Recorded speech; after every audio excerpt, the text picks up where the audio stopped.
Assalamualaikum warahmatullahi wabarakatuh. Anda menyaksikan berita Ranah Minang, aktual, berimbang, dan bertanggung jawab.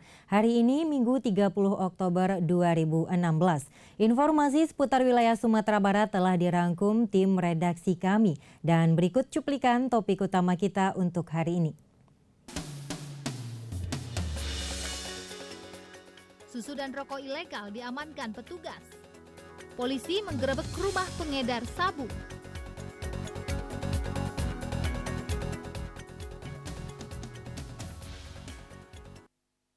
Saudara, Balai Besar Pengawasan Obat dan Makanan mengamankan sejumlah produk dan sampel makanan yang diduga mengandung zat berbahaya di pasar tradisional Pariaman. Selain itu, petugas juga mengamankan puluhan kaleng susu dan zat pewarna ilegal. Sidak yang dilakukan Balai Besar Pengawasan Obat dan Makanan BB POM Padang bersama pemerintah Kota Pariaman ini digelar di pasar tradisional. Dalam sidak makanan, petugas mengamankan sejumlah produk dan sampel makanan yang diduga mengandung zat berbahaya. Beberapa sampel yang diamankan seperti tahu, cabai merah giling, cincau, kolang-kaling, ikan, es krim, salalawak, es buah, dan sejumlah makanan lainnya. Namun untuk memastikan sampel tersebut mengandung zat berbahaya, petugas akan menguji ke Balai Besar POM Padang dan hasilnya akan keluar beberapa hari ke depan.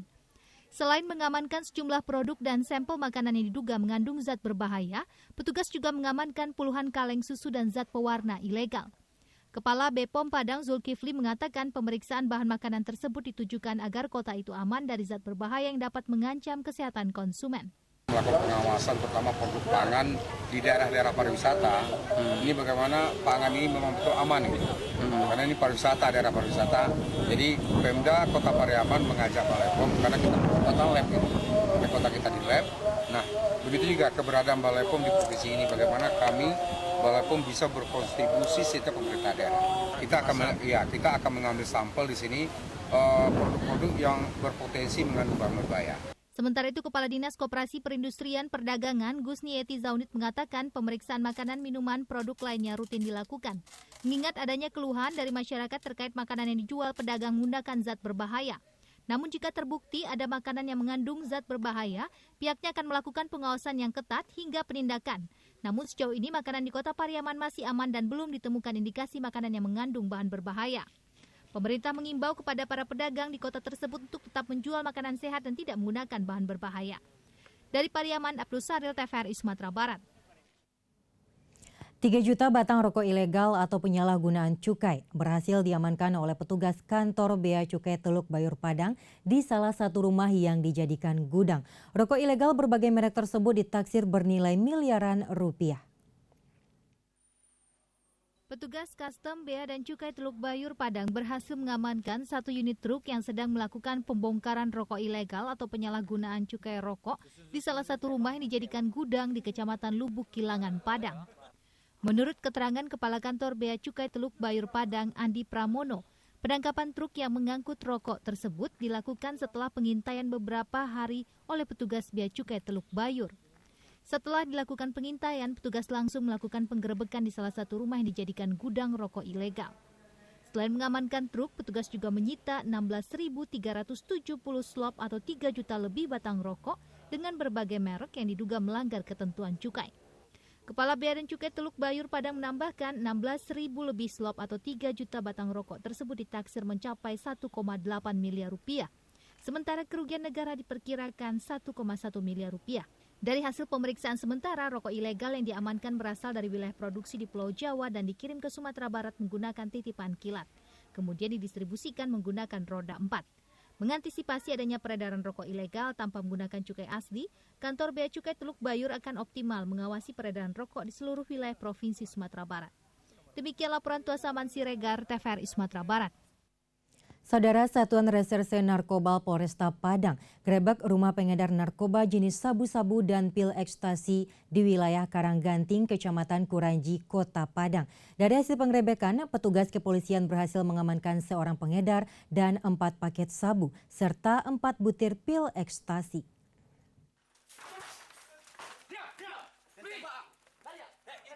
Pengedar narkoba jenis sabu-sabu dan pil ekstasi dengan inisial DK alias Codoy tidak bisa berkutik saat diamankan petugas kepolisian di rumahnya di Jalan Karanggantiang, Kecamatan Kuranji, Padang.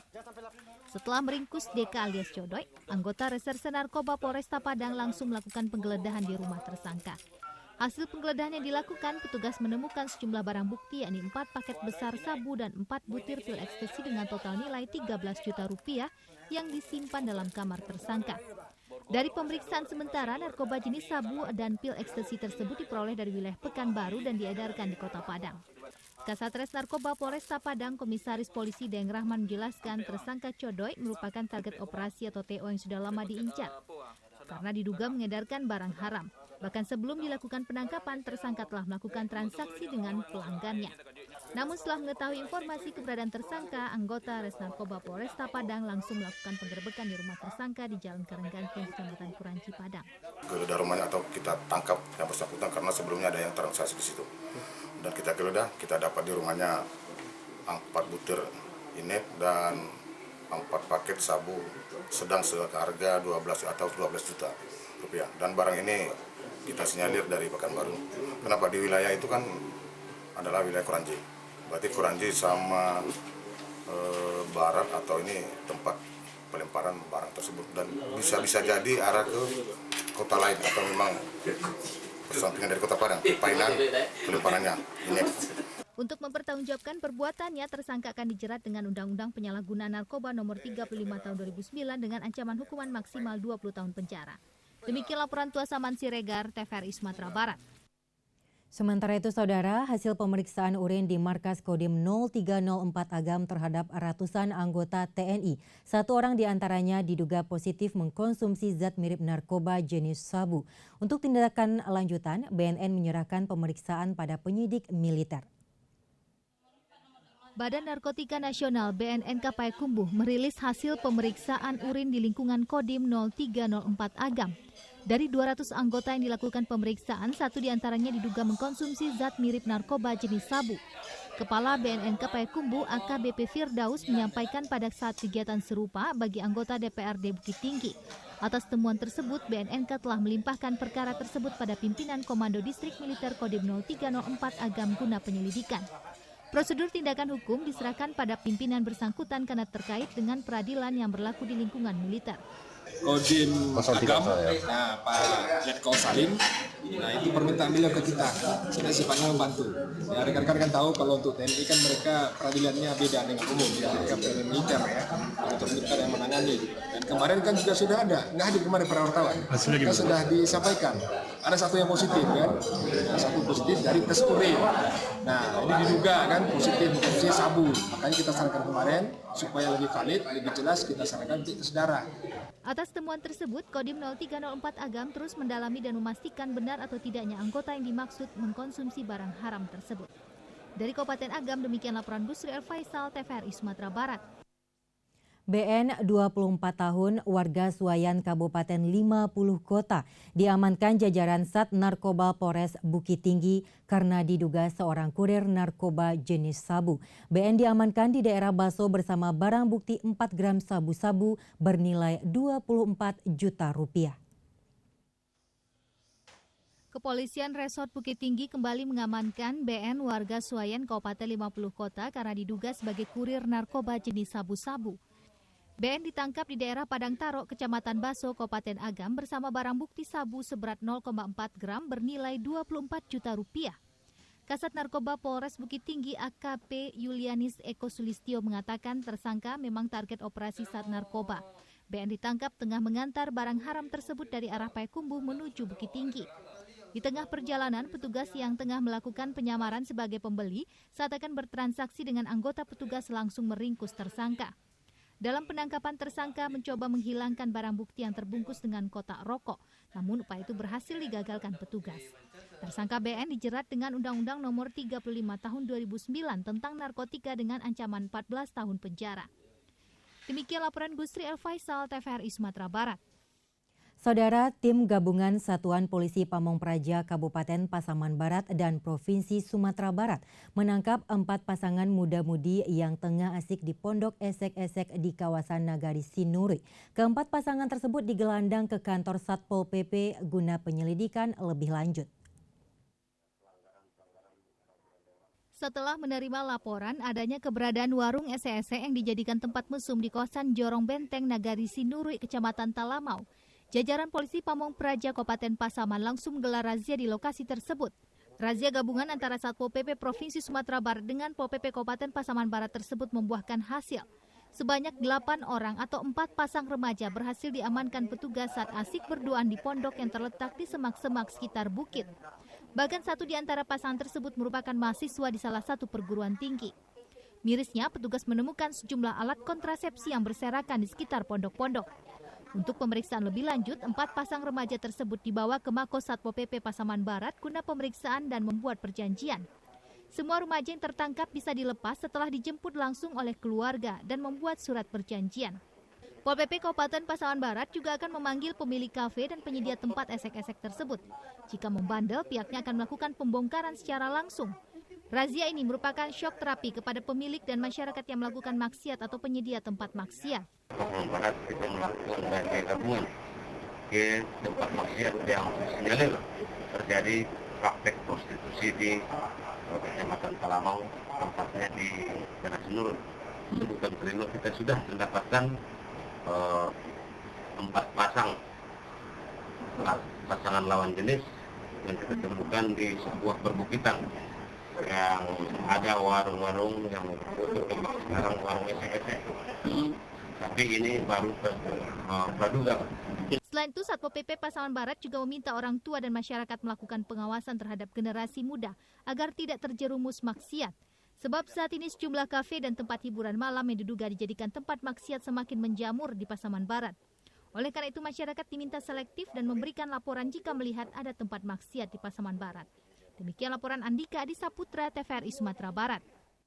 Sebanyak 200 petugas pengangkut sampah Dinas Kebersihan dan Pertanaman Kota Bukit Tinggi melakukan pemeriksaan kesehatan. Pemeriksaan atau check-up ini guna mengantisipasi adanya penyakit berbahaya, mengingat pekerjaan petugas tersebut yang berhadapan langsung dengan sampah.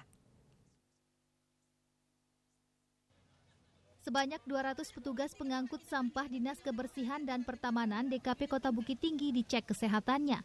Hal tersebut dilakukan untuk mengantisipasi adanya penyakit yang diderita petugas karena bersinggungan langsung dengan pengumpulan dan pembuangan sampah. Petugas kebersihan kerap terjangkit penyakit. Berbagai penyakit juga sering menyerang kesehatan petugas seperti TBC, penyakit kulit, dan diare. Kepala DKP Bukit Tinggi, Supadria, mengatakan pemeriksaan dilakukan 1 hari penuh melibatkan tenaga medis dari Dinas Kesehatan dan Rumah Sakit di Bukit Tinggi. Pemeriksaan dilakukan guna mengetahui sejauh mana kesehatan petugas. Jika ada yang sakit, diharapkan dapat penanganan yang cepat. Pemeriksaan meliputi pengukuran tensi, cek darah, hingga konsultasi kesehatan. Demikian laporan Gusriel Faisal, TVRI Sumatera Barat. Tetaplah bersama Berita Ranah Minang karena setelah jeda berikut kami akan kembali dengan sejumlah informasi menarik lain di antaranya. Jemput aspirasi anggota DPRD Sumbar reses ke daerah pemilihan. Informasi selengkapnya sesaat lagi.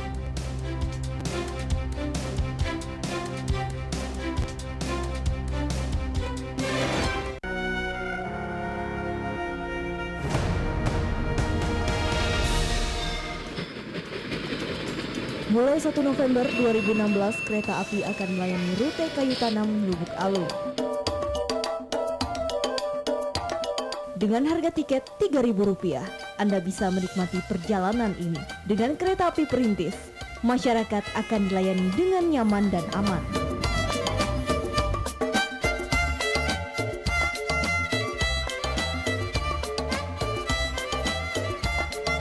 Kereta api menjadi alternatif transportasi masa depan Sumatera Barat.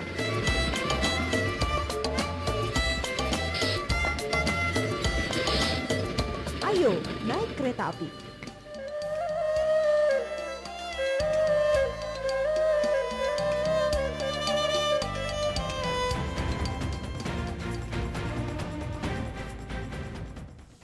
Mari kita mulai.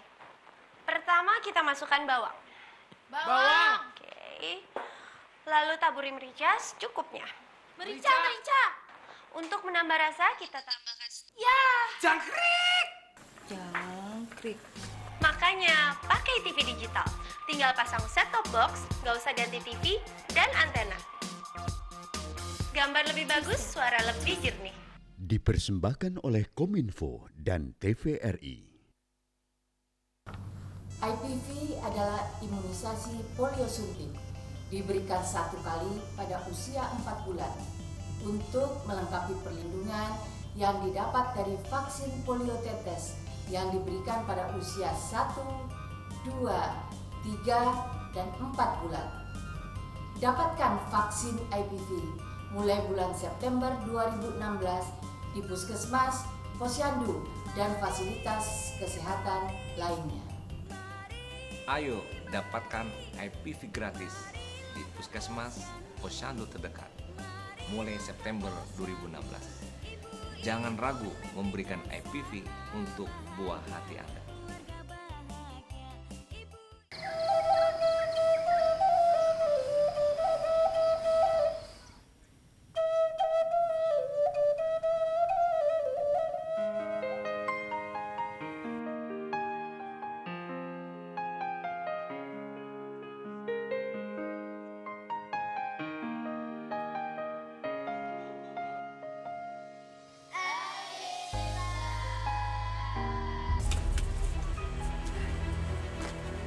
Mak, supaya latihan dulu, Mak.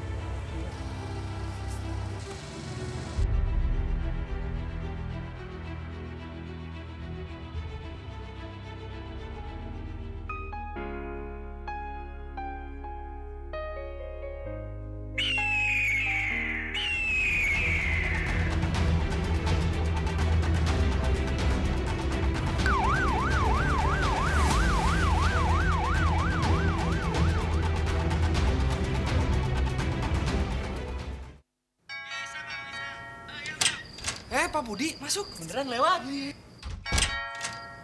Malam Pak RT. Pansip, masuk. Si Teteh. Iya. Malam Pak RT. Pada mau nonton TV. Di rumah kenapa?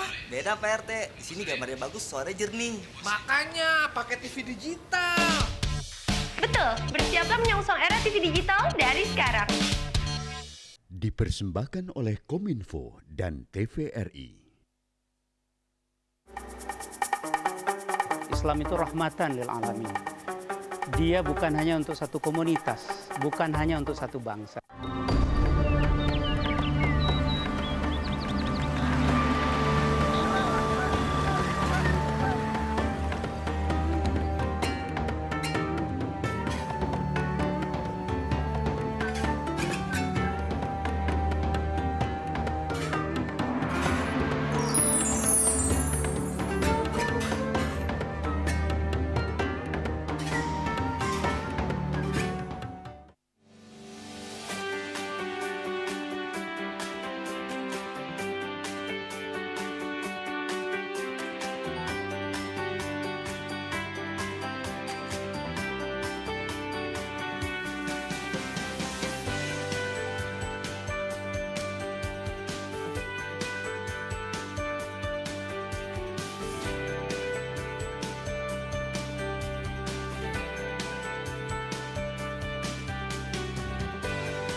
Sore pemirsa TVRI Sumatera Barat dimanapun Anda berada. Senang sekali sore hari ini saya mencoba menjumpai Anda dalam dialog problema kita yang kita lihat dalam fenomena perilaku menyimpang saat ini yang lagi maraknya. Kita berlindung kepada Allah Subhanahu wa Ta'ala.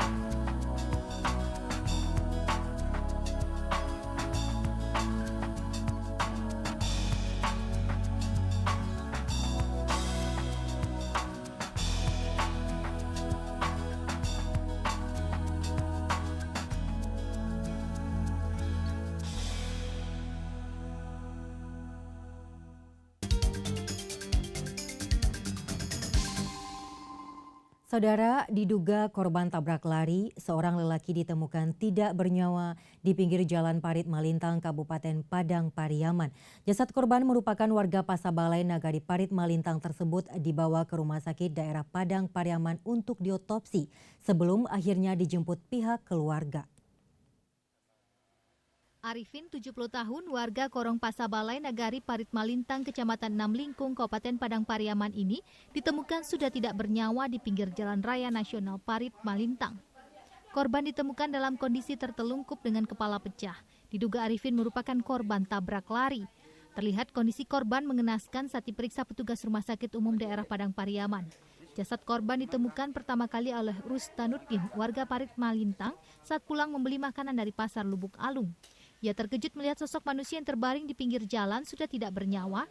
Melihat kondisi tersebut, Rustanuddin pun memberitahukan kepada warga dan polisi dari Polres Padang Pariaman terkait kejadian tersebut. Jam 4 kurang seperempat lah. Dari mana, Pak? Dari Lubuk Alung. Habis makan nasi goreng.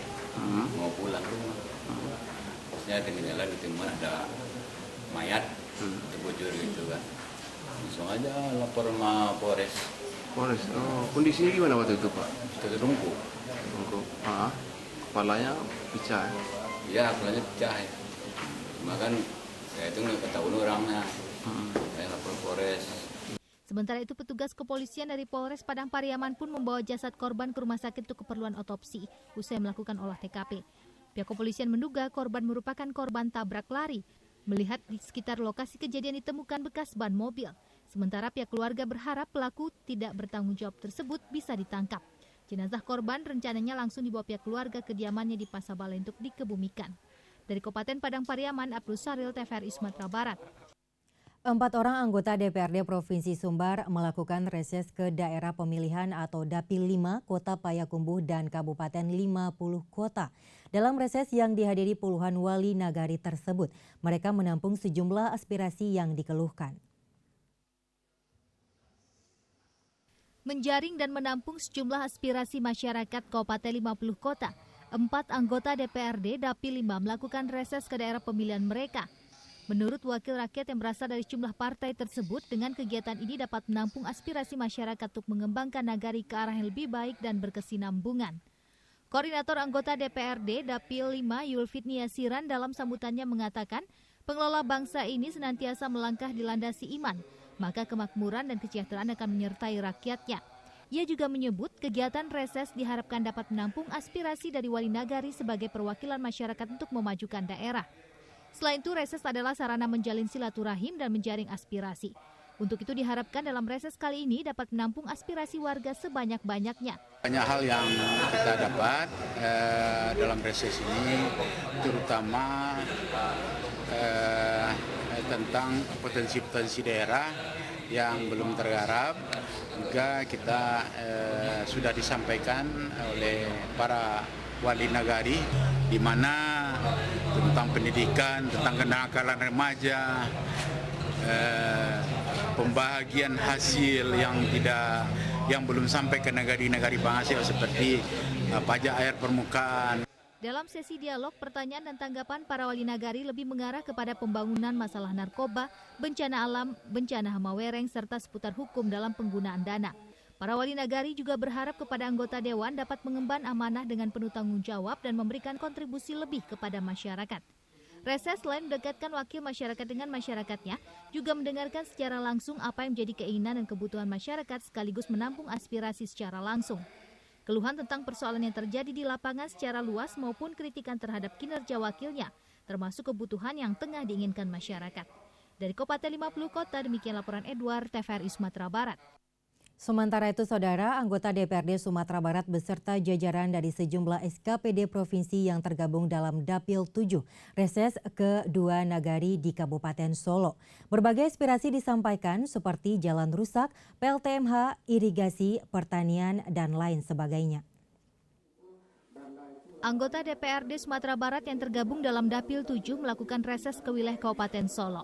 Hal ini bertujuan untuk menampung aspirasi masyarakat di 2 nagari, yaitu Nagari Alahan Panjang dan Nagari Salimpat, Kecamatan Lembah Gumanti, Kabupaten Solo.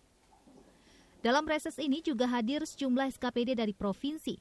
sejumlah SKPD Kabupaten Kota, pemerintah nagari serta seluruh lapisan masyarakat. Tampungan aspirasi masyarakat di 2 nagari ini dilaksanakan di Musola ala daerah Kubuang Jantan, Jorong Taratak Baru, Nagari Salimpat. Koordinator Dapil 7 Moklasin mengatakan segala aspirasi masyarakat akan ditampung. Setelah ditampung, aspirasi akan ditindaklanjuti karena tidak semua aspirasi dapat diwujudkan. Ada kewenangan provinsi dan kewenangan kabupaten kota serta kewenangan pusat. Semua aspirasi masyarakat akan diutamakan secara cepat, yaitu kegiatan yang berkaitan dengan wewenang provinsi. Seperti aspirasi yang disampaikan oleh masyarakat, yakni jalan provinsi yang telah mengalami kerusakan dan perlu pemeliharaan. Kemudian pembangkit listrik tenaga mikrohidro atau PLTMH, pertanian, irigasi, dan lainnya. Adapun kegiatan provinsi yang sebelumnya belum maksimal dan tidak terrealisasi dengan baik akan kembali dilakukan peningkatan atau perbaikan. Secara dari sisi urgensinya itu bisa kita follow up secara cepat, kita akan mencoba follow up secara cepat, ya kan. Misalnya kegiatan-kegiatan yang berkaitan dengan masalah wewenang provinsi. Ya. Kalau tadi misalnya contoh adalah jalan-jalan provinsi yang sudah mengalami kerusakan, ya kan, itu berkaitan masalah pemeliharaan, kemudian berkenaan dan masalah pembangkit listrik tenaga mikrohidro. Itu memang awalnya provinsi yang juga membangun, cuma hari ini kan tidak maksimal perannya, sehingga banyak masyarakat yang mestinya bisa teraliri listrik tidak teraliri listrik. Maka ini menjadi tupoksi provinsi kembali untuk melakukan peningkatan, perbaikan terhadap PLTH. Sementara itu, Koordinator Dapil 7 Moklasin juga menjelaskan aspirasi atau reses selain melakukan kontrol pengawasan terhadap pelaksanaan pembangunan di daerah pemilihan, tim Dapil 7 menindaklanjuti segala bentuk aspirasi sesuai mekanisme. Mekanismenya adalah jika reses di bulan Oktober tahun 2016, maka hal tersebut akan menjadi bahan perencanaan pembangunan pada awal 2017. Untuk pelaksanaan di tahun 2018, maka dari segala aspirasi masyarakat akan diperjuangkan agar bisa terrealisasi di 2018. Demikian laporan Ari Pratama Setiawan, TVRI Sumatera Barat. Pengurus Masjid Raya Al-Munawwarah Siteba, Kelurahan Surau Gadang, Kecamatan Nanggalo, Padang, menggelar kegiatan mengenang 100 tahun wafatnya Syekh Ahmad Khatib Al-Minangkabawi dengan mengingat kembali sejarah dan ilmu yang ia wariskan kepada umat muslim di muka bumi. Kegiatan mampu menyedot perhatian berbagai pihak sehingga masjid terisi penuh oleh jemaah yang mencapai ratusan orang. Masih dalam rangka memperingati Tahun Baru Islam, pengurus Masjid Raya Al-Munawwarah Siteba, Kelurahan Surau Gadang, Kecamatan Nanggalo, Padang, menggelar kegiatan tablik akbar. Salah satu agenda dilaksanakan kali ini mengenang 100 tahun wafatnya ulama besar Indonesia, khatib dan guru besar di Masjidil Haram, Syekh Ahmad Khatib Al-Minangkabawi. Kegiatan ini dihadiri oleh ratusan jemaah yang terdiri dari warga sekitar, Majelis Taklim Kota Padang, dan anggota pengajian dari berbagai daerah di Sumatera Barat. Dalam ceramahnya, pimpinan Pondok Pesantren Al-Minangkabawi kembali mengingatkan sejarah panjang perjalanan hidup ulama besar tersebut, terutama yang besar pengaruhnya terhadap perkembangan agama Islam di muka bumi. Banyak ilmu yang juga telah diwariskan Syekh Ahmad Khatib Al-Minangkabawi, antara lain ilmu faraid yang memberikan perubahan besar terhadap adat Minang, ilmu falak, ilmu geometri, dan trigonometri yang menjadi landasan bagi kaum muslim dalam menetapkan waktu awal Ramadan dan Syawal, perhitungan waktu sholat, gerhana matahari, serta penentuan arah kiblat yang tepat. Bahwa Syekh Ahmad Khatib Al-Minangkabawi, dia menjadi imam di Masjidil Haram. Satu-satunya putra Indonesia, tidak hanya putra Minang, yang menjadi imam Masjidil Haram sampai hari ini. Dan mudah-mudahan tampil lagi Syekh Ahmad Khatib yang baru pada masa yang akan datang. Nah, ada lagi yang peristimewa dari Syekh Ahmad Khatib itu. Dia menulis 25 buku berbahasa Arab. Ahmad Khatib bin Abdul Latif Al-Minangkabawi berperan besar dalam menjunjung tinggi serta menyebarluaskan agama Islam di kawasan Melayu, baik Pulau Sumatera, negara tetangga Thailand, serta Malaysia. Tokoh yang kerap dikenal sebagai Syekh Ahmad Khatib Al-Minangkabawi ini lahir di Koto Tuo, Balai Gurah, Ampe Angke, Canduang, Kabupaten Agam pada hari Senin 6 Zulhijjah 1274 Hijriah atau 1860 Masehi, dan wafat di Makkah pada hari Senin 8 Jumadil Awal 1334 Hijriah atau 1916 Masehi. Novika Nurul Kalbi, TVRI Sumatera Barat. Saudara dipercaya sebagai televisi yang mampu menyampaikan bahasa Indonesia yang baik dan benar lewat berbagai siarannya.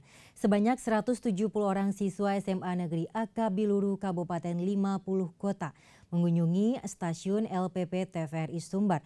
Kunjungan ini dalam rangka memperingati Hari Sumpah Pemuda yang mana salah satu isinya menegaskan bahasa persatuan bahasa Indonesia. Di samping menjunjung tinggi kearifan lokal dengan membudayakan bahasa daerah, tetapi sebagai bahasa persatuan, seluruh generasi muda khususnya pelajar harus mampu berbahasa Indonesia yang baik dan benar. Terlebih hal ini telah tercantum dalam salah satu dari isi Sumpah Pemuda yang menyatakan bahasa Indonesia sebagai bahasa persatuan. Penggunaan bahasa Indonesia yang baik dan benar kerap terlihat pada tutur kata yang diucapkan oleh seorang penyiar televisi. Dipercaya sebagai televisi yang mampu menyampaikan bahasa Indonesia yang baik dan benar lewat berbagai siarannya. Sebanyak 14 orang guru dan 170 orang siswa kelas 11 SMA Negeri 1 AK Biluru Kabupaten 50 Kota mengunjungi stasiun LPP TVRI Sumatera Barat. Pihak SMA Negeri 1 AK Biluru yakin dengan mengetahui prosedur penyiaran di stasiun LPP TVRI Sumbar akan menambah wawasan para siswa terhadap tatanan bahasa. Namun dalam kunjungannya ke stasiun LPP TVRI Sumbar, para guru dan siswa SMA Negeri 1 AK Biluru juga memperoleh informasi dan pengetahuan tentang dunia broadcast baik sistem, peralatan hingga ditayangkan ke tengah publik. Dalam rangka pembelajaran bahasa Indonesia, lebih-lebih kini sangat erat kaitannya dengan dalam rangka Sumpah Pemuda. Jadi sehingga anak-anak itu dapat mengetahui bagaimana prosedur penyiaran publik di TVRI ini. Senang ya bisa sampai ke sini, lihat-lihat dan bisa belajar tentang stasiun TVRI. Mungkin dari kunjungan ini apa pelajaran yang bisa kamu dapatkan? Bisa lebih baik untuk menyampaikan berita-beritanya. Dengan kunjungan ke stasiun LPP TVRI Sumatera Barat juga memotivasi para siswa kelas 11 untuk mengetahui jurusan yang akan mereka pilih di perguruan tinggi nanti, karena banyak jurusan yang ilmunya bisa difungsikan di bidang broadcast. Novika Adfriandi, TVRI Sumatera Barat. Harga kebutuhan pokok di sejumlah pasar tradisional di Kota Padang mengalami kenaikan. Naiknya harga kebutuhan pokok ini disebabkan kurangnya pasokan dan pengaruh cuaca di sejumlah daerah yang mengakibatkan gagalnya hasil pertanian. Saat ini harga cabai merah di sejumlah pasar tradisional di Kota Padang mencapai Rp68.000. Dari sebelumnya hanya Rp64.000. Melonjaknya harga cabai merah dikarenakan sedikitnya pasokan cabai dari sejumlah daerah seperti Jawa, Medan, dan pasokan lokal di Sumatera Barat. Selain harga cabai, harga sejumlah kebutuhan pokok lain juga mengalami kenaikan seperti harga cabai hijau Rp34.000 naik menjadi Rp40.000. Tomat dari Rp6.000 per kilogram kini naik menjadi Rp10.000 per kilogram. Harga lado kini uni bacara di Siko 68. Yo 68 7 balik ribu seperampe kan. Yo. Sebelumnya macam-macam harga lado kok. Patang masih jual 16.000 baru. Ayo. Tadi lah 62 membalikan, tuh 68 kami banjual di Sikulai. Ayo. Oh, iya deh. Lalamu mas saja apa kok lah cuaca pokok. Jadi banyak orang gagal panen mungkin kan. Naiknya sejumlah harga kebutuhan pokok sudah terjadi sejak 2 minggu yang lalu. Selain karena pasokan yang berkurang, hal ini juga dikarenakan pengaruh cuaca di sejumlah daerah yang berdampak terhadap hasil panen para petani. Demikian laporan Harmalia Cahyani, Joni Bakri, TVRI Sumatera Barat. Saudara, tetaplah bersama Berita Ranah Minang karena setelah jeda berikut kami akan kembali dengan sejumlah informasi menarik lain di antaranya. Anglonema kembali menarik perhatian pecinta bunga. Informasi selengkapnya sesaat lagi.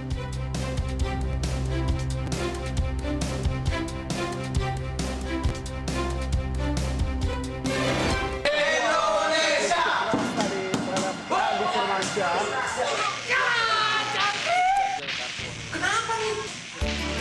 Bersiaplah menuju era siaran digital. Gambar TV lebih bersih, suara lebih jernih. Gak perlu ganti TV baru, cukup pasang set-top box.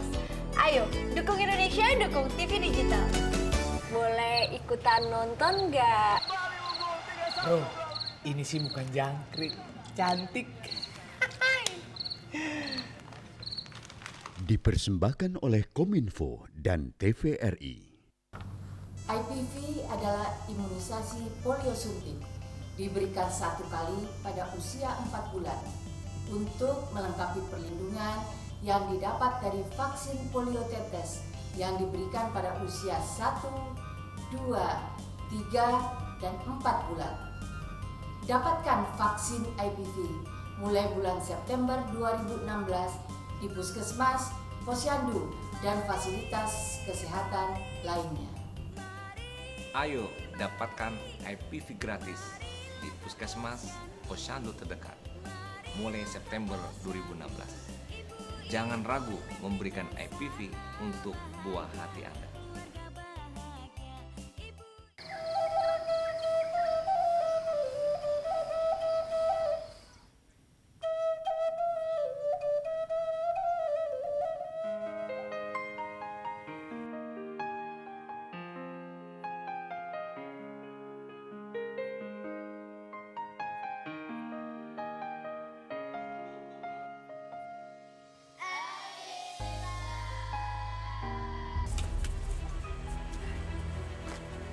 Mak, pergi latihan dulu, Mak.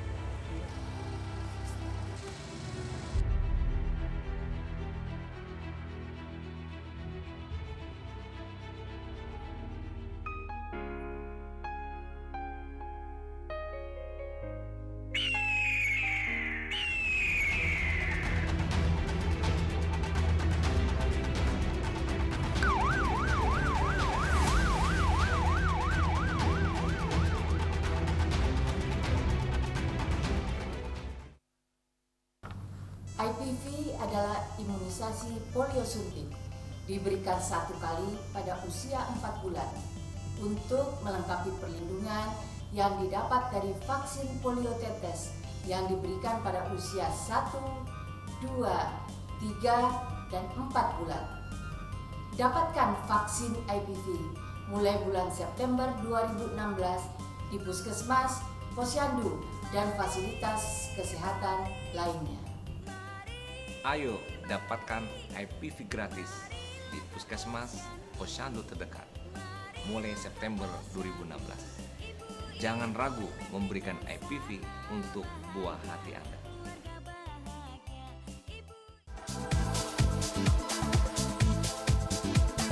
Pada saat kita menggulirkan wacana itu, timbul perdebatan yang namanya di politik kan.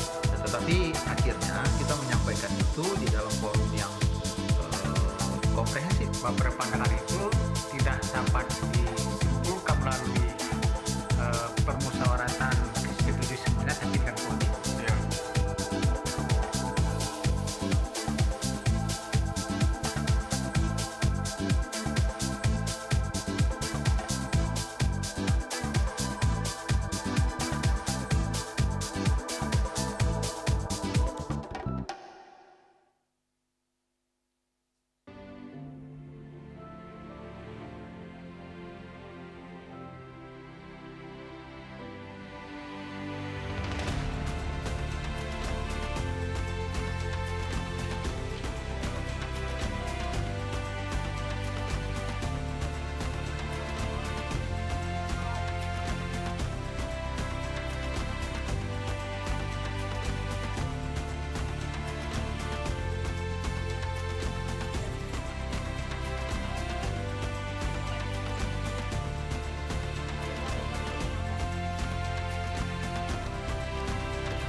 Ganggu aja nih, lagi asik-asik dalam juga.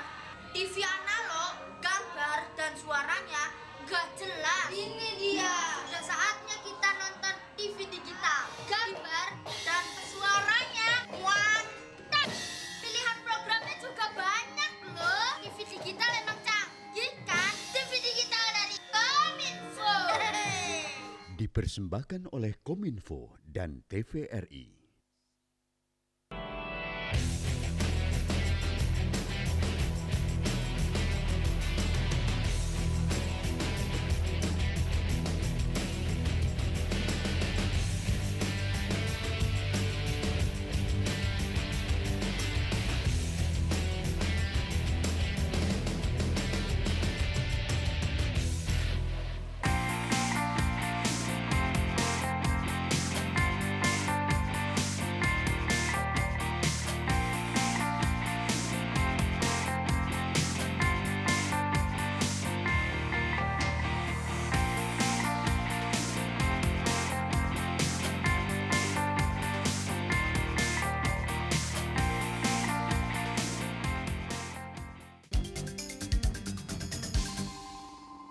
Saudara, pemukiman kumuh masih menjadi tantangan bagi pemerintah kabupaten dan kota.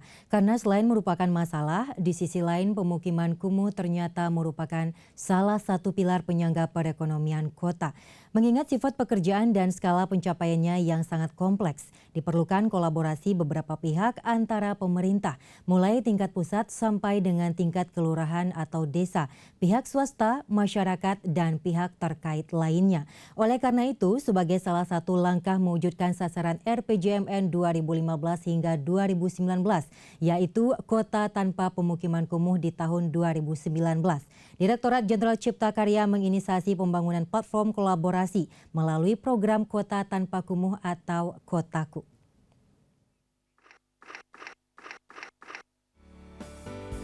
Program Kotaku adalah program pencegahan dan peningkatan kualitas permukiman kumuh nasional yang merupakan penjabaran dari pelaksanaan Rencana Strategis Direktorat Jenderal Cipta Karya, Kementerian Pekerjaan Umum dan Perumahan Rakyat tahun 2015-2019. Sasaran program ini adalah tercapainya pengentasan permukiman kumuh perkotaan menjadi 0 hektar melalui pencegahan dan peningkatan kualitas permukiman kumuh seluas 38.431 hektar secara nasional di 269 kabupaten kota. Pada tahun 2016 masih terdapat 35.291 hektar yang harus ditangani. Secara prinsip, program ini menempatkan pemerintah daerah sebagai nahkoda dalam pengentasan kawasan kumuh kabupaten kota sesuai dengan perencanaan yang komprehensif dan berorientasi terhadap pencapaian tujuan program. Untuk itu, dibutuhkan sinkronisasi perencanaan dan penganggaran partisipatif sehingga pada saat yang sama bisa menciptakan tata kelola pemerintahan yang baik. Ada 5 komponen dalam pelaksanaan program unggulan ini. Pertama, pengembangan kelembagaan, strategi, dan kebijakan. Pengembangan kapasitas untuk pemerintah daerah dan masyarakat, termasuk dukungan untuk perencanaan penanganan permukiman kumuh yang terintegrasi. Pendanaan investasi untuk infrastruktur dan pelayanan perkotaan yang terdiri dari infrastruktur skala kawasan dan skala kabupaten kota, termasuk dukungan pusat pengembangan usaha di kabupaten kota terpilih. Infrastruktur skala lingkungan, termasuk dukungan pengembangan penghidupan berkelanjutan, dukungan pelaksanaan dan bantuan teknis, dan dukungan program kegiatan lainnya, termasuk dukungan untuk kondisi darurat bencana. Secara kelembagaan, Kotaku akan meningkatkan efektivitas penyelenggaraan pemerintahan pusat dan daerah, mulai dari persiapan, pelaksanaan, pengendalian, dan keberlanjutan program. Di antaranya adalah dengan memberikan dukungan kepada kelompok kerja perumahan dan kawasan permukiman alias Pokja PKP, serta CCMU, Central Collaboration Management Unit. Ditempuh dengan cara peningkatan kapasitas pemerintah pusat dan daerah yang meliputi strategi fasilitasi, tahapan dan materi advokasi yang dibutuhkan. Adanya sinkronisasi target RPJMN 2015-2019 terkait penanganan kumuh terhadap RPJM daerah, serta pengembangan database nasional dan profil permukiman kumuh. Dari sisi pengembangan kebijakan, Kotaku bertujuan untuk melakukan studi kebijakan strategi nasional dalam penanganan kumuh secara berkelanjutan. Sementara itu, dukungan pelaksanaan dan bantuan teknis meliputi pengadaan konsultan pendamping, pengadaan konsultan individual, pembiayaan kegiatan manajemen, serta melakukan evaluasi program. Hal tersebut dilakukan dalam rangka memperkuat kapasitas proyek manajemen unit dan satuan kerja pusat. Secara struktur organisasi, pengelolaan program Kotaku sebagai berikut.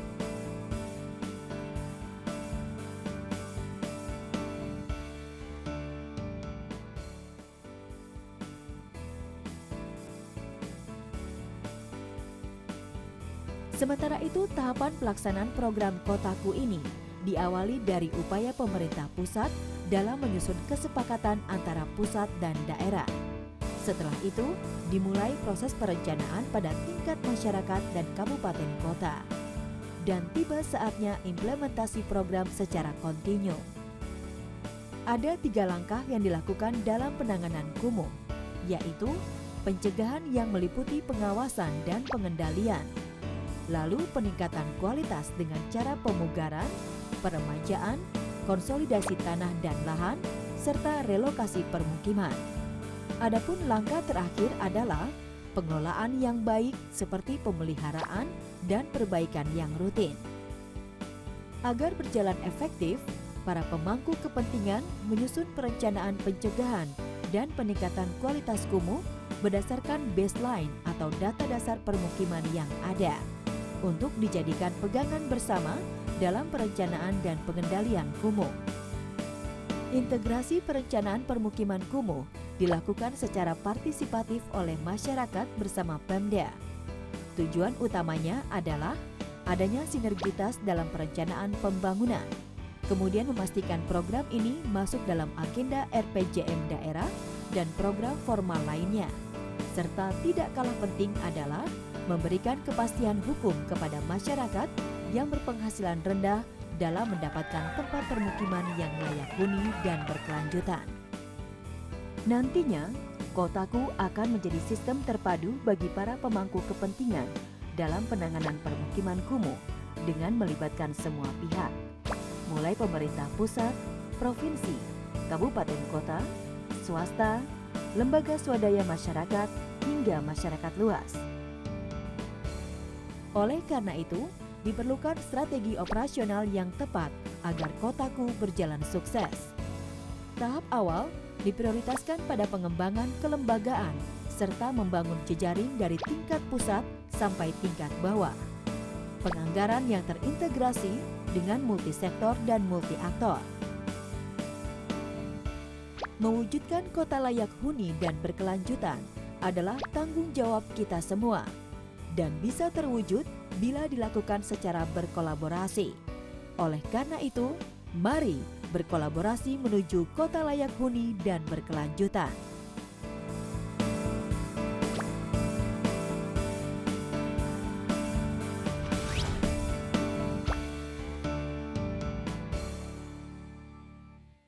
Saudara, saat ini bunga Anglonema mulai menarik perhatian para pecinta bunga di sejumlah daerah termasuk Kota Padang.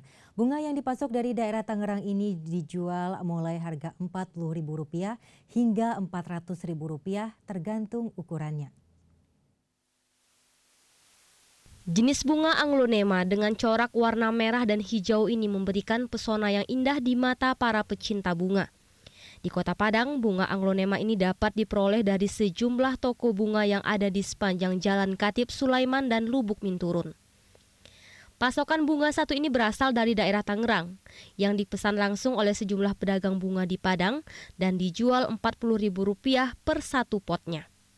Tidak hanya bunga Anglonema, pedagang bunga di Jalan Khatib Sulaiman ini juga menjual beragam jenis bunga lainnya seperti bunga mawar, bunga melati, dan bunga bonsai.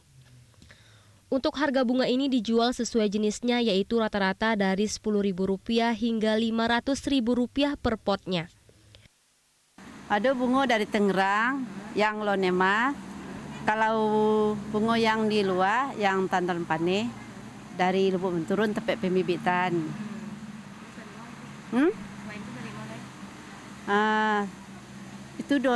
Itu daerahnya. Ada yang dari Perang Panjang, ada Takas Bambu Oki, bunga pagoda, itu dari Perpanjang. Yeah. Pedagang bunga mengatakan dalam sehari ia bisa mendapatkan untung Rp300.000 hingga Rp500.000. Biasanya toko bunga ini ramai pada hari Sabtu dan Minggu. Tidak hanya dari Kota Padang, masyarakat yang membeli bunga juga berasal dari sejumlah daerah di Sumatera Barat, bahkan dari luar Provinsi Sumatera Barat. Harmalia Cahyani, Joni Bakri, TVRI Sumatera Barat. Memaknai Sumpah Pemuda 28 Oktober, masyarakat Desa Kubang Tangah mengadakan turnamen sepak bola yang diikuti 8 tim sekota Sawah Lunto. Dengan olahraga, jiwa sportivitas pun terbentuk yang harus dimiliki para pemuda. Memaknai Sumpah Pemuda 28 Oktober ini, masyarakat Desa Kubang Tangah mengadakan turnamen sepak bola yang diikuti 8 tim sekota Sawah Lunto. Menurut Ketua Pemuda, olahraga merupakan kegiatan yang membentuk tubuh sehat seperti pemuda. Selain itu, dengan olahraga, jiwa sportivitas pun terbentuk yang harus dimiliki para pemuda. Dalam turnamen ini, para pemain juga didominasi oleh pemuda dan panitia pelaksana juga seorang pemuda. Di era globalisasi ini, banyak pemuda Indonesia yang meraih prestasi baik di tingkat nasional maupun internasional dan mengharumkan nama bangsa, mulai dari bidang olahraga hingga teknologi. Namun sangat disayangkan saat ini banyak para pemuda yang belum bisa memaknai arti Sumpah Pemuda. Penyimpangan para pemuda tersebut diantaranya tawuran, mengkonsumsi lem atau narkoba, putus sekolah hingga pergaulan bebas. Ya, kebetulan sekarang ini momen Sumpah Pemuda kita ambil. Kita buka acara ini pada tanggal 28 Oktober. Oleh sebab itu kita cobalah kita mengambil hikmah dari Sumpah Pemuda tersebut. Jadi semangat Sumpah Pemuda, mudah-mudahan pemuda dari Kubang ini bersemangat sesuai dengan Sumpah Pemuda tersebut. Menurut berbagai sumber, Sumpah Pemuda 88 tahun lalu diawali oleh putra asal Sawah Lunto Muhammad Yamin berperan sebagai perumus ikrar pemuda yang kemudian berganti nama Sumpah Pemuda. Oleh karena itu, hendaknya pemuda Sawah Lunto kini menjadikan M. Yamin sebagai contoh panutan dalam kehidupan sehari-hari. Dari Sawah Lunto, demikian laporan Insan Kamil Dakoga, TVRI Sumatera Barat. Sebanyak 24 cabang olahraga di bawah binaan KONI Kabupaten Pasaman Barat dipastikan akan mengikuti perlombaan dalam Porprov yang akan digelar di Padang 19 November mendatang. Bahkan KONI menargetkan 20 medali emas dari seluruh cabang olahraga yang diikuti. Meski berada pada posisi kabupaten baru, pemerintah daerah Kabupaten Pasaman Barat melalui Komite Olahraga Nasional Pasaman Barat tampak optimis dalam penyelenggaraan Porprov tahun 2016 yang akan dilaksanakan di Padang 19 November mendatang. Sejauh ini, KONI sudah mempersiapkan diri dengan menggelar TC sebanyak 24 cabang olahraga yang dipusatkan di Simpang 4 Pasaman Barat. Namun untuk beberapa cabur peserta TC melakukannya di Ujung Gading dan Kota Padang. Hal tersebut untuk menyesuaikan posisi atlet Pasaman Barat yang tengah kuliah atau sekolah. Ketua KONI Kabupaten Pasaman Barat Mahlil Usman mengatakan, tahun ini Pasaman Barat akan mengikuti 24 cabur dan 1 cabur eksebisi. Sejauh ini persiapan dari total cabur tersebut sudah mencapai 90%. Tahun ini sebanyak 225 atlet dari seluruh cabur akan ikut dalam perhelatan 2 tahunan yang akan dilaksanakan di Kota Padang. Tahun ini KONI menargetkan sebanyak 20 emas yang akan dibawa oleh kontingen Pasaman Barat. Dari seluruh cabur yang ada, cabur renang merupakan satu dari seluruh cabur yang berpotensi besar untuk mendapatkan emas. Hal tersebut berpedoman dari pengalaman tahun sebelumnya dan kondisi atlet yang ada sekarang. Sementara itu, cabur lainnya juga berpotensi besar dalam mendapatkan emas. Kontingen Pasaman Barat dalam Porprov tahun 2016 ini memberangkatkan 24 cabang olahraga resmi dan 1 cabang olahraga eksibisi, yaitu soft tennis. KONI berharap pemerintah daerah dapat mensupport secara penuh atlet yang akan mengharumkan nama Pasaman Barat di Porprov nanti. Selain itu, para atlet juga diminta bekerja keras untuk mempersembahkan yang terbaik bagi Pasaman Barat. KONI yakin dengan kondisi atlet sekarang, Pasaman Barat bisa mendapatkan peringkat dalam perhelatan akbar tingkat provinsi tersebut. Dari Kabupaten Pasaman Barat, Andika Adisaputra, TVRI Sumatera Barat. Saudara, bertandang ke Bukit Tinggi dan menelusuri Nagari Siano. Tak lengkap rasanya bila tak menyantap kuliner pange ikan atau dikenal juga pange ikan batalua. Kuliner ini dibuat dengan bumbu rempah spesial. Jika dilihat akan menggugah selera penikmat makanan nasi Padang. Berikut liputannya untuk Anda. Ngarai Siano selain dikenal dengan kulinernya gulai itiak lado mudo, kini juga terkenal dengan kelezatan makanan pange ikan atau dikenal juga pange ikan batalua. Sajian pange ikan batalua dibuat dengan bumbu rempah spesial. Konon ceritanya, kuliner ini merupakan sajian makanan adat Bajamba untuk kegiatan adat di daerah ini. Untuk pembuatan pange dilakukan pemilihan ikan mas yang bertelur, setelah dibersihkan telur dan ikan dibumbu pange dengan santan kental. Perlu kiat khusus untuk membuat pange ikan, jika tidak ikan akan hancur. Menu yang satu ini pantang diabaikan begitu saja. Telur ikan yang lembut dengan bumbu gulai yang gurih seketika disantap menggugah selera. Ikannya itu? Enggak, telurnya itu mungkin enggak terlalu matang, jadi masih masih lembut gitu. Telur ikan itu kan kalau terlalu matang kan keras. Ya. Jadi tadi pas banget. Matangnya pas, rasanya sip, mantap. Marni, pemilik sajian makanan pange ikan Batalua mengatakan karena pembuatan dan pemilihan ikan yang cukup rumit, pange dijual dengan harga Rp35.000, sedangkan jumbo dibanderol sampai Rp150.000. Jenis ikan mas, ikan rayu atau ikan mas. Sejak kapan dibuat? Semenjak saya berdiri, saya udah bikin. Kira-kira 7 tahun yang lewat. 7 tahun. Siapa aja yang masak, Bu? Yang masak ya saya, anak saya. Ramuan masakan nasi Padang satu ini meski tergolong mahal, namun peminatnya tidak pernah berkurang dari dulu hingga saat ini. Demikian laporan Gusri El Faisal, TVRI Sumatera Barat. Salah satu bisnis yang mulai jarang ditemui di Sumbar adalah pembuatan sepatu kuda. Bisnis ini mulai memiliki keahlian tertentu yang diterima dari warisan orang tua yang juga sebagai pembuat sepatu kuda. Angkutan tradisional menggunakan kuda tidak terlepas dari sepatu kuda. Di daerah Palolok Bukit Tinggi terdapat bisnis pembuatan sepatu kuda. Bisnis ini sangat jarang ditemui, bahkan satu-satunya yang ada di kota wisata Bukit Tinggi. Keahlian Menan bersama saudaranya Imran untuk membuat sepatu kuda ini diwarisi dari orang tuanya. Sepatu kuda ini dibuat dengan keahlian tertentu, jika tidak akan merusak kuku kuda. Potongan besi padu dibentuk menyerupai huruf C dengan 4 lubang paku. Besi ini ditempa menyesuaikan kaki kuda. Untuk 4 sepatu kuda ini dihargai hanya Rp75.000. Dalam satu hari, ia dapat mengerjakan pembuatan sepatu kuda untuk 3 ekor kuda. Agar terlihat rapi, besi yang baru ditempa dicetak pada kaki kuda. Selanjutnya proses pemakuan agar tidak lepas. Kaki kuda ternyata dilindungi oleh kuku setebal 4 hingga 5 cm. Kuku ini akan cepat aus jika bergesekan dengan aspal atau jalan bebatuan. Pada musim hujan, jika kuda tidak memakai tapak kaki atau sepatu kuda, kuku kuda akan lembek dan mudah terluka. Bagi kusir bendi untuk menukar sepatu kuda merupakan keharusan dan dilakukan 1 kali sebulan. Gusri El Faisal, TVRI Sumatera Barat melaporkan. Saudara, mengisi waktu luang usai panen padi, puluhan pemuda dan warga di Nagari Kamang Mudia, Kabupaten Agam menggelar lomba layang-layang dare. Layang-layang yang dilepas tersebut dipacu hingga bisa berdiri tegak atau tagak tali.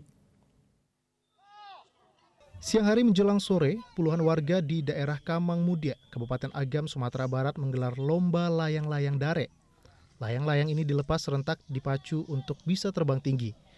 Pada waktu yang ditetapkan, layang-layang yang bisa bertahan dan berdiri tegak di atas langit akan dinyatakan pemenang.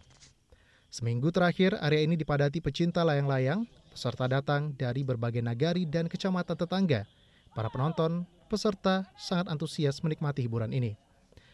Ahmad Latif, tokoh masyarakat setempat mengatakan, lomba layang-layang merupakan kegiatan pemuda di daerah ini dan setelah panen padi. Kegiatan ini menjadi hiburan bagi masyarakat. Tidak jarang dalam lomba ini, layang-layang tersebut gagal dan putus ketika panitia menghitung mundur.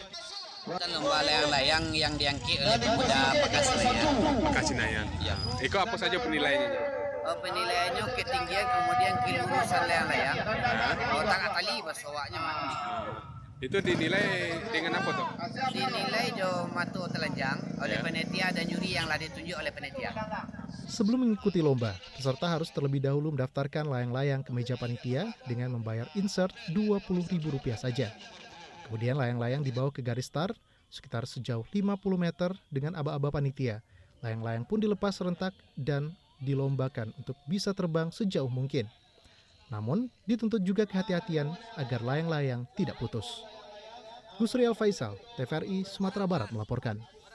Saudara, informasi tadi sekaligus menutup perjumpaan kita untuk hari ini. Mewakili kru yang bertugas, saya mengucapkan terima kasih atas kebersamaan Anda.